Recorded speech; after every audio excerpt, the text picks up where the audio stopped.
i quan tinguem davant de nosaltres les prunes o les pomes o els codonys, per posar casos, estarem menjant-nos fruits emparentats amb este d'aquí.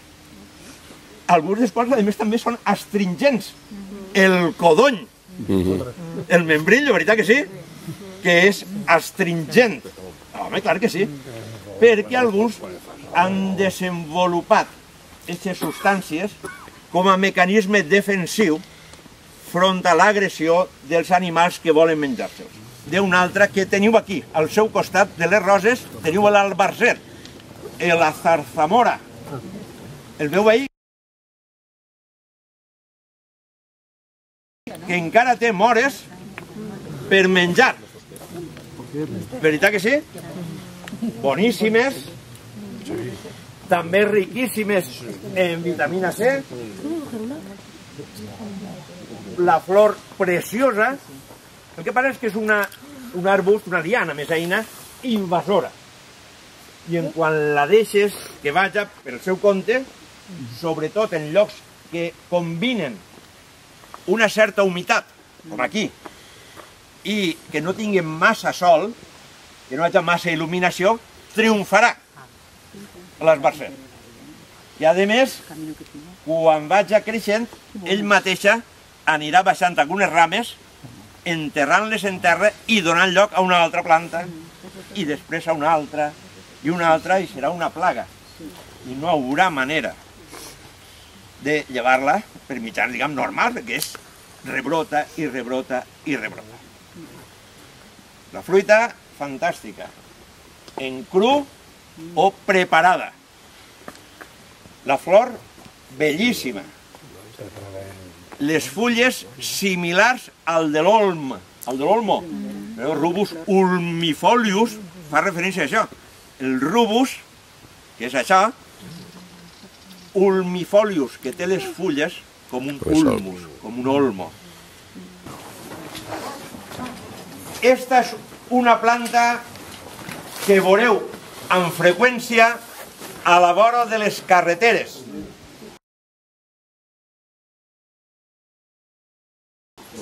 Veritat que sí?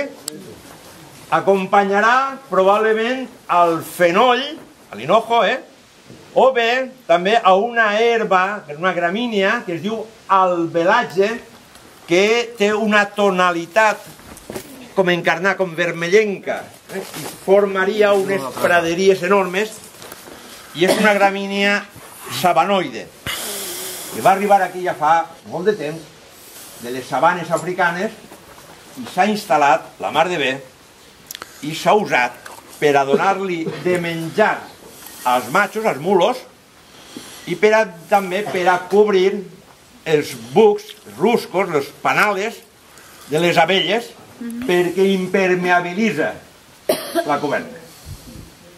Fenoll, que servirà per a fer infusions i llevar els gasos, que se li donava també als xiquets xicotets, per a que, veritat que sí, per a que no se quedaren en gasos i estigueren plorant, el fenoll, l'albelatge i esta altra olivarda o jolivarda.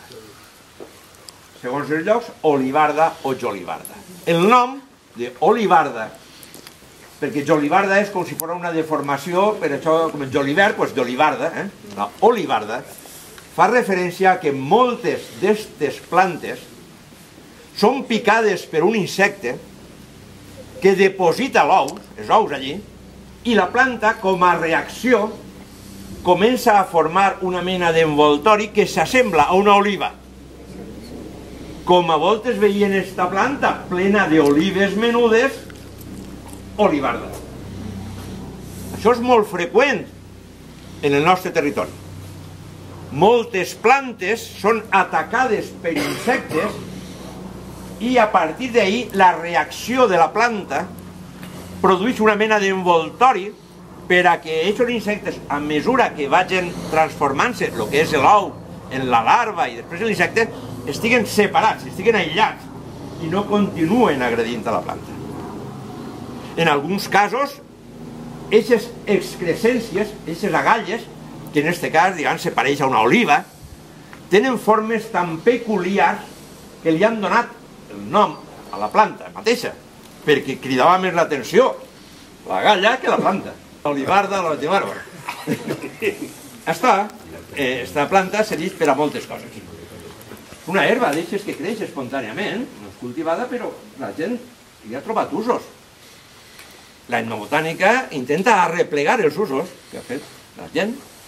Una curiosa és que, tot i que ara per la sequera no té les glàndules que hauria de tindre, però s'aguanta bastant bé. Veritat que sí? Veritat que sí que s'aguanta? Això vol dir que té una mena de pegament, una pegallosa. I una viscosa, que li diu a la planta. El nom ja va dient moltes coses. El nom ja va dient moltes coses. Els noms sempre diuen coses, És que les paraules parlen. I una viscosa. Com que esa pegallosa era a voltes suficient per a que s'enganxaren allí les mosques. I en les quadres s'amarrava un cordellet, se posaven rames d'això, les mosques anaven i se quedaven enganxades.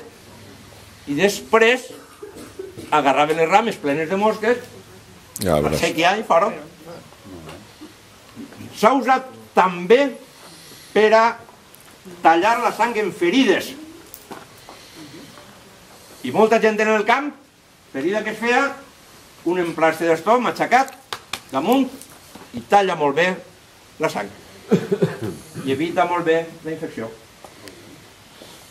També s'ha usat per a donar-li color a la pansa, a les passes. El raïm, allí en la Marina Alta, s'agarrava abans, s'escaldava, veritat que sí, per a fer la pansa que s'exportava i era la gran font de riquesa per a les seves exportacions de panses de la Marina Alta cap a Anglaterra per a fer els plumcakes. Els plumcakes eren panses de la Marina Alta. Doncs bé, per a donar-li una tonalitat més cridanera, més bonica a la pansa, quan ja s'havia secat, se li posava en el lleixiu també rametes d'olivarda. I li donaven el puntet d'eixe que feia més atractiva. Perquè mira, acabo de veure-la quan he fet així no sé què. Home, el panical. El panical. Uau. Ja esto ya es... Vamos, esto ya...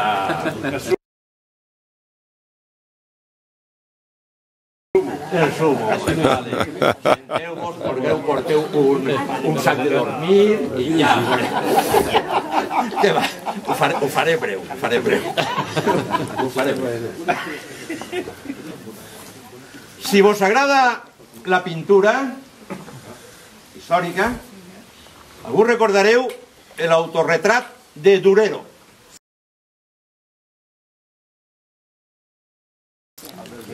Albert Durer, un dels autorretrats, està ella xina i què té en la mà? Això, el panical. Amb la part florífera, que és una mena de paraigües amb moltes punxes, unes cabotetes en punxes, que alguns pensen que és una mena de card, un cardo. Alguns diuen card panical.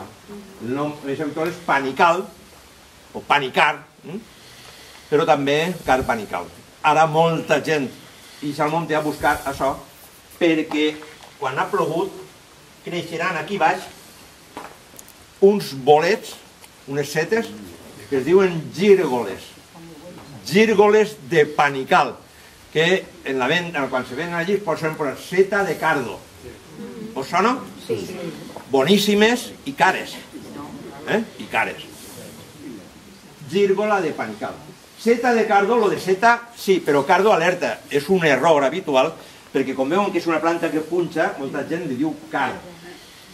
No són cards, realment, són d'una altra família. Els cards són compostes, aquestes són umbel·líferes, una història botànica, però en fi, que no són cards. Una planta molt reputada com antitòxica. Antitòxica. Contra venenos. De fet, se posarà moltes voltes en l'herbero per si al posar les dosis de les herbes que has col·locat allí, algunes de les quals són tòxiques, si tens passat això seria el contrari. Per tant, veureu, això, i més que esta fulla, veureu una rameta redoneta, el tronxet. El tronxet, que és, ara no està aquí, que és el que li que és el que li dic aquí, per a fer el que és el global, la inflorescència global. Però bé, aquest tronxet el veureu dins dels herberos moltes voltes, que és el contravenero. I també el veureu moltes voltes en el coll de molta gent que és al camp, excursionistes, maseros, pastors, que portaran al coll una rameta d'una cosa que dius, sí, això què és?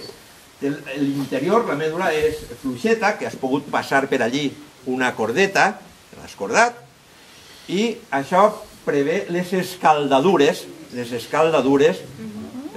fregament, de tot això, i és un preventiu. És molt freqüent que la gent li tinga molta confiança al panical. Fins al punt que durant la guerra, les guerres carlistes, estem parlant del segle XIX, entre l'equipatge que havien de dur els soldats, en aquella època no es transportaven en trens, sinó que eren marxes llarguíssimes, doncs entre, diguem, el que ha de dur els soldats, la cantimplora, el mosquetó, no sé quant, i panical. Una marxa, panical al coll. Com se diu castellà? Han vist, en més d'una ocasió, que quan s'enfronten el fardatxo, el gegant, enorme, gran, que tenim per ahí, i el sacre, la serp venenosa, ahir vam veure una en la Font Roja, preciosa, pues, quan s'enfronten, el fardatxo únicament acceptarà barallar-se amb la serp si prèviament ha mirat i ha vist que hi ha panical. Perquè si en la lluita la serp el mossega, ell se n'anirà corrent al panical, es revolcarà, se llevarà el veneno, tornarà a atacar a la serp i li guanyarà. Molt freqüent que t'ho conten, Jo volia dir que jo l'he gastat, això